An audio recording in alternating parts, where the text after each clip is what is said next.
Bienvenue sur le plateau de Ça nous concerne. Si vous nous rejoignez, louer son appartement, c'est bien. Le sous-louer, c'est mal. Et de plus en plus de locataires sous-louent leur appartement, flairant la bonne affaire avec le site Airbnb. C'est vrai, quand on a un appartement bien situé, bien décoré, eh bien, ça peut rapporter gros. Ça peut aussi vous coûter très cher. On en parle ce matin. C'est un phénomène qui explose. De très nombreux locataires sous-louent leur appartement, même quand ils habitent dans des HLM. On en parle avec Pierre Othus. Bonjour, vous êtes délégué général adjoint de l'Union nationale de la propriété immobilière, et maître Amal Ben Hamoud, bonjour. Bonjour. Vous êtes avocate au barreau de Paris. Peut-être un état des lieux avec vous. Vous représentez donc les propriétaires. C'est un phénomène qui a pris de l'ampleur et les propriétaires commencent à réaliser en fait ce qui est en train de se passer, c'est ça ? Exactement. En fait, on est passé d'une situation où les propriétaires ne se rendaient pas compte et pensaient que cette pratique était un peu marginale. Simplement, au fur et à mesure, notamment avec les agences immobilières et les propriétaires eux-mêmes, en allant sur les sites internet de ces plateformes, donc notamment Airbnb, se sont rendus compte que cette pratique était plus récurrente et que parfois même leurs locataires quittaient leur appartement simplement pour pouvoir louer et rembourser une partie du loyer, voire la totalité du loyer dans certains cas, notamment à Paris. Oui, parce qu'il y a donc la justice vient de rendre pour la première fois un jugement qui condamne un locataire qui avait sous-loué son appartement. Il a été condamné à 5 000 €. Lui avait tiré des bénéfices beaucoup plus importants. Alors, les bénéfices ont été estimés à 25 000 €. Ouais. On peut estimer, nous, que ce soit un peu plus élevé, étant donné le temps et le tarif de location à la semaine. Donc ça reste quand même relativement rentable pour le locataire. Ouais. Maître, c'est totalement interdit de sous-louer son appartement. Alors oui, effectivement. Alors il faut faire une distinction selon que vous êtes locataire ou propriétaire. Alors quand vous êtes locataire, dans la quasi-totalité des contrats de baux, enfin dans tout contrat de bail, vous allez trouver une clause qui prohibe la sous-location. Alors bien sûr, s'il n'y a pas de clause qui prohibe et si vous avez signé votre bail avant mars 2014, donc avant la loi Allure, à la limite, on peut estimer que vous pouvez très bien sous-louer sans même en informer votre bailleur. Ouais. Néanmoins, dans la situation où vous avez une clause qui prohibe expressément la sous-location et en plus après mars 2014, vous devez nécessairement demander l'autorisation au bailleur, l'en informer. Il faut une autorisation expresse, donc écrite, surtout pas orale. Ouais. Donc effectivement, on peut dire dans la majorité des cas vous ne pouvez pas sous-louer votre appartement, sauf à être en violation au niveau des dispositions. En ce qui concerne les HLM, parce qu'on a vu aussi certaines affaires où des gens qui avaient des HLM, il y a des HLM très bien situés dans Paris, sous-louer ces HLM, là aussi c'est strictement interdit. Alors c'est d'autant plus interdit que pour les cas Airbnb, attention, la finalité elle reste sociale, donc le bailleur social n'a aucun intérêt à vous donner une autorisation quelconque pour sous-louer votre appartement. Et bien sûr, alors il y a des dérogations, vous pouvez très bien sous-louer sur 2 conditions. Pour des personnes notamment, bon ça c'est relatif aux associations locales, vous pouvez très bien sous-louer un appartement dans un parc social dès lors que c'est pour une personne handicapée, mais c'est une partie de votre logement. Vous ne pouvez pas sous-louer le logement entièrement. C'est pour une partie, pour une personne handicapée ou plus de 60 ans par exemple, ou alors moins de 30 ans mais en réelle difficulté. Encore une fois, il faut le consentement express de votre bailleur social. Qu'est-ce qu'on risque en théorie? Puis après vous nous direz la réalité des cas. En théorie, c'est quoi? Alors, en théorie, vous êtes en violation manifeste de vos contrats de bail, donc vous risquez des dommages et intérêts, et jusqu'à la résiliation judiciaire, c'est-à-dire que le juge est compétent pour mettre fin à votre contrat de bail, et il y a l'expulsion d'ailleurs. Oui, enfin, quand on connaît les délais de la justice, ça peut prendre beaucoup de temps. Ça peut prendre, effectivement. Le temps judiciaire n'est pas notre temps, mais alors il faut ajouter, attention, au niveau des HLM, vous avez une amende qui est prévue expressément, qui peut aller jusqu'à 9 000 €. Alors, le magistrat reste quand même frileux à l'idée de donner des dommages et intérêts en plus de cette amende, mais les sanctions sont relativement lourdes, surtout lorsqu'on parle d'expulsion possible. Ouais, mais peu appliquées. Oui, relativement peu appliquées. Sur ce que vous avez constaté. Oui. De ce qu'on a constaté, c'est que jusqu'ici, il y avait eu un seul cas, l'année dernière, en 2014, où simplement il y avait des frais de procédure qui ont été remboursés par le locataire, mais ni expulsion, ni dommages d'intérêt.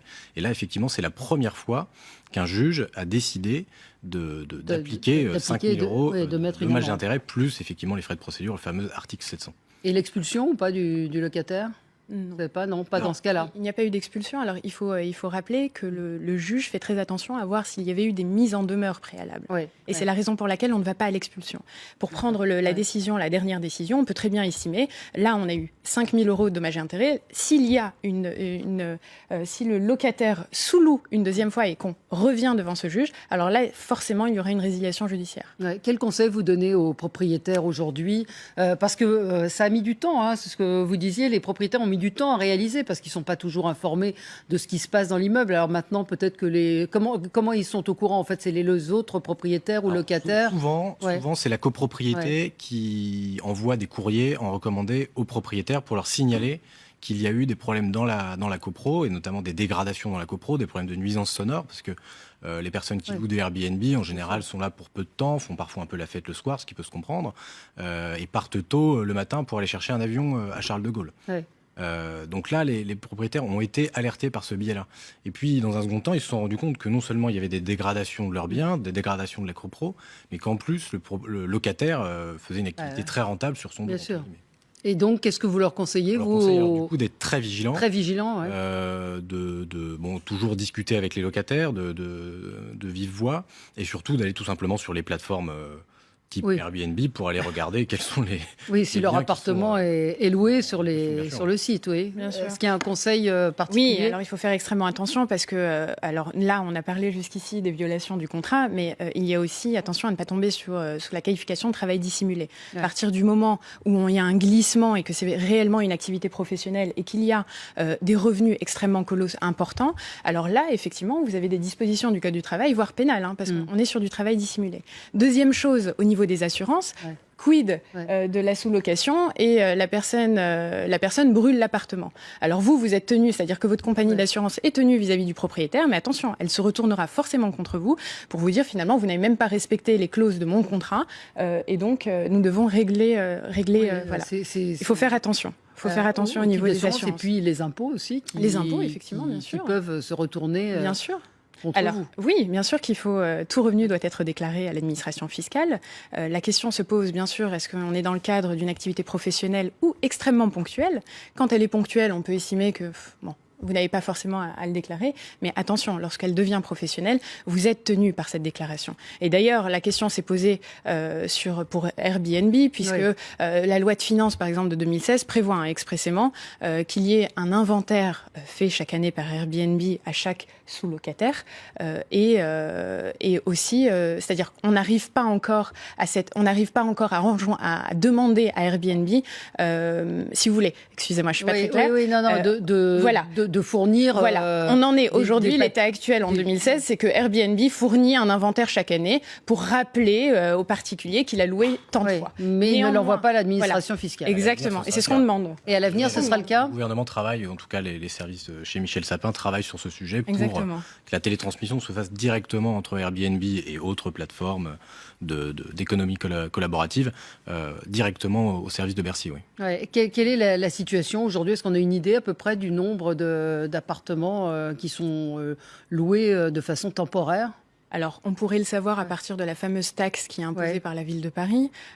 Sur le nombre, je ne connais pas exactement, mais effectivement, ça engendre des revenus colossaux. C'est un vrai phénomène. À Paris et dans les grandes villes de province, c'est notamment au bord de la côte d'Azur ou sur les côtes ouest, ça prend une ampleur assez considérable parce que c'est un système relativement simple. D'ailleurs, il y a des propriétaires aussi qui mettent en location leurs biens, mais eux respectent la loi. Qu'est-ce que vous avez prévu de faire au sein de votre organisation, c'est-à-dire de mettre en place des contrats de bail différents ou qu'est-ce que vous pouvez faire ? On a clairement intégré dans nos baux qu'on vend, on a une activité d'édition aussi, donc on vend des baux à nos propriétaires, à nos adhérents. Il y a clairement une clause qui stipule que la sous-location est interdite. Mais de toute façon, la loi de 89 interdit la sous-location expressément dans son article 8. Il y a appel ou pas sur ce cas, vous le savez ou pas ? Je pense qu'il y aura appel. Je pense, oui. Voilà, mais je sais pas. Et du coup, cette décision, quand même, est une bonne nouvelle pour les propriétaires ? C'est une bonne nouvelle, oui, mais il faut rappeler qu'il y a déjà des dispositions de droit commun qui permettaient aux propriétaires, bien avant ce cas-là, d'aller devant un juge d'instance. Donc ce n'est pas nouveau. Je pense que c'est juste que les propriétaires n'avaient pas conscience du revenu généré et qu'effectivement ils agissent aujourd'hui. Mais ils avaient la possibilité, il y a encore au tout début d'Airbnb, d'agir. D'accord. Bon, donc interdit de sous-louer pour les gens qui nous regardent et qui sont tentés de le faire, interdit de sous-louer. Sans l'autorisation express. Sans l'autorisation express du propriétaire. Pour ceux qui veulent louer, en revanche, leurs biens, les propriétaires, là aussi, la loi dit pas plus de 4 mois. Hein, alors attention, ça c'est pour la résidence principale. Résidence principale. Donc à partir du moment où vous allez dépasser ce fameux quota des 4 mois, vous tombez, il y a un changement d'usage. Donc on présume que vous êtes un professionnel. Pour votre résidence secondaire, il faudra passer par une déclaration préalable des services municipaux. Voilà. Merci à tous les deux. Phénomène donc en augmentation et être vigilant et signaler effectivement s'il y a des nuisances. C'est comme ça que les propriétaires peuvent être au courant. Merci à tous les deux. À suivre l'essentiel de l'info et on se retrouve tout de suite après.